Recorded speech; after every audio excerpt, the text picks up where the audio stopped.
bro, he got hit with a bomb and breaks his jaw in 2 places. That guy did great for someone who's been boxing for like less than a decade. If he wasn't a YouTuber, people would be way more impressed with him. He's also nuts. He's willing to fight the 2-time heavyweight champion, former Olympic gold medalist, a guy who's gigantic in his pride, built like a Greek god, and he's a one-punch killer. And you're The controversy around Jake Paul has officially exploded, and this time it's bigger than ever. After stepping into the ring with Anthony Joshua, the internet didn't just debate the result, it questioned the entire fight itself.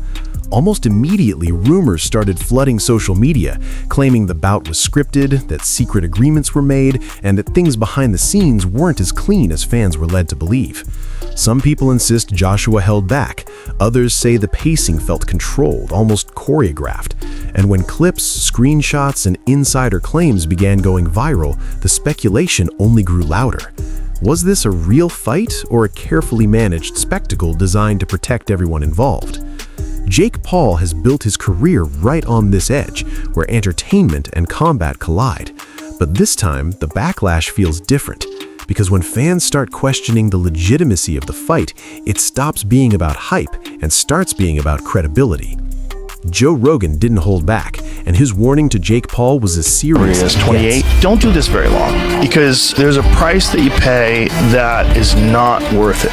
And that price is deep depression, a severe brain imbalance. So many people become gambling addicts, drug addicts, alcoholics after their fighting career. You could only take so much. That one that he got from Joshua, that one was like 10 punches. There's a lot of concussions in that one punch. That was real damage.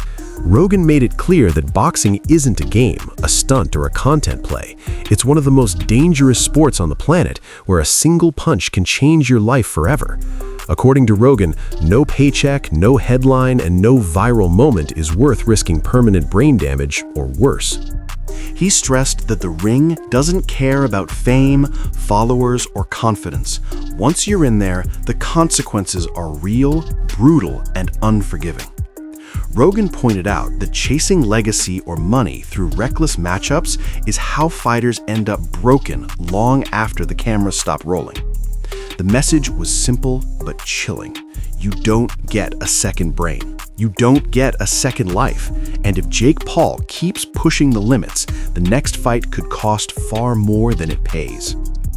As accusations of a rigged fight spread across the internet, Jake Paul's business partner, Nikisa Bidarian, stepped forward, and he made his position crystal clear.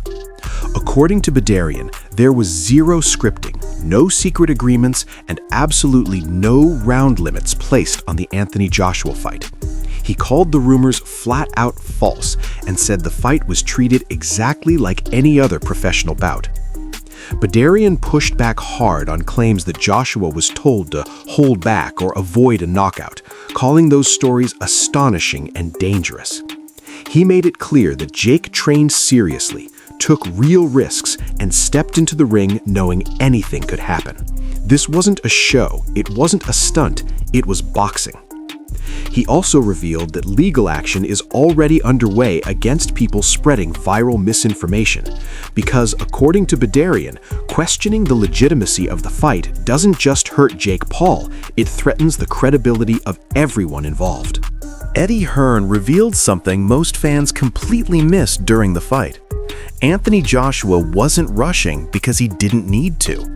According to Hearn, this wasn't about landing one massive punch and ending it early. It was about control, patience, precision. Joshua came in with a clear plan: break Jake Paul down piece by piece, test his movement, expose the weaknesses, let the pressure build. Instead of swinging wildly, Joshua stayed disciplined, choosing timing over power and strategy over chaos. That's elite-level boxing IQ, the kind that separates champions from everyone else. Hearn explained that every phase of the fight was intentional. Nothing was rushed, nothing was forced. Joshua knew exactly when to push and when to hold back. And that's why the fight looked slower to some people. It wasn't hesitation, it was mastery. In boxing, intelligence wins fights. And according to Hearn, Joshua proved that the hard way. For a long time, Jake Paul got credit just for showing up. The YouTuber-turned-boxer narrative carried him through his early fights. But according to multiple analysts, that grace period is officially over. Jake Paul isn't a novelty anymore. He's a ranked professional boxer with years of training, full fight camps, and access to elite resources. At this level, simply stepping in the ring isn't enough. That standard applies to beginners, not someone chasing titles and rankings. Analysts argue that when you demand to be taken seriously as a real boxer, the expectations change, and so does the criticism. Jake has sparred with high-level fighters, hired top trainers, and dedicated his life to the sport. That means he doesn't get participation points anymore. He gets judged like everyone else. And that's where the conversation shifts. Because respect in boxing isn't given for bravery alone, it's earned through performance. And now, Jake Paul is being measured by that standard.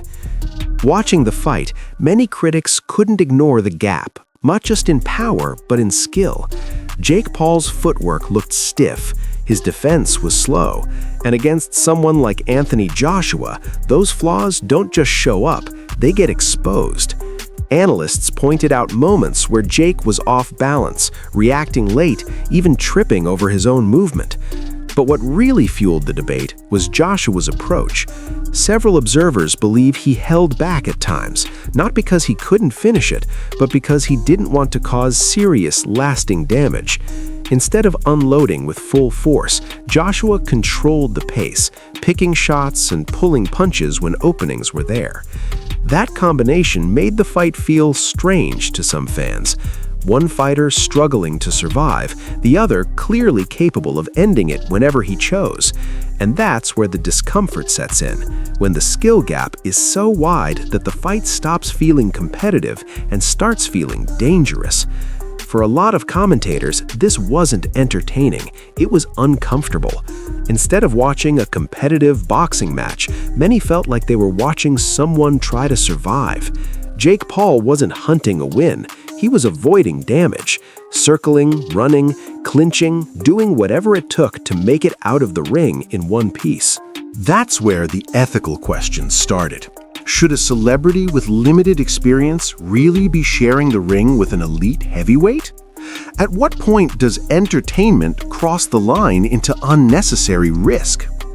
Several analysts argued that the fight felt less like sport and more like spectacle, where the stakes were real, but the balance wasn't.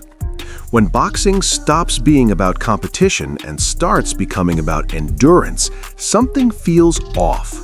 The punches still land, the damage still counts, and the consequences don't disappear just because the event sells pay-per-views. That's why this fight left so many people uneasy, because survival shouldn't be the goal in a professional boxing match. When the dust settled, one thing became clear. The fight was real, the punches were real, the damage was real, but so were the risks. Across the boxing world, the consensus wasn't celebration, it was concern. This matchup exposed just how dangerous it is to mix celebrity hype with elite-level boxing. Jake Paul didn't step into a circus. He stepped into the ring with a world-class heavyweight, and that's a line you don't cross without consequences. Analysts agreed that while the event drew massive attention, it also highlighted how thin the margin is between entertainment and serious harm. This wasn't about clicks or headlines anymore. It was about safety, about longevity, about knowing when ambition turns reckless. Many voices are now calling on Jake Paul to rethink these kinds of matchups before the damage becomes permanent. Because boxing doesn't care who you are online, and when hype meets reality at this level, the cost can be far higher than anyone expects. If you enjoyed this video, make sure to drop a like so more fans can see it. Subscribe to the channel for more real talk, fight analysis, and boxing controversies you won't hear anywhere else. And hit the notification bell so you don't miss the next big story when it drops.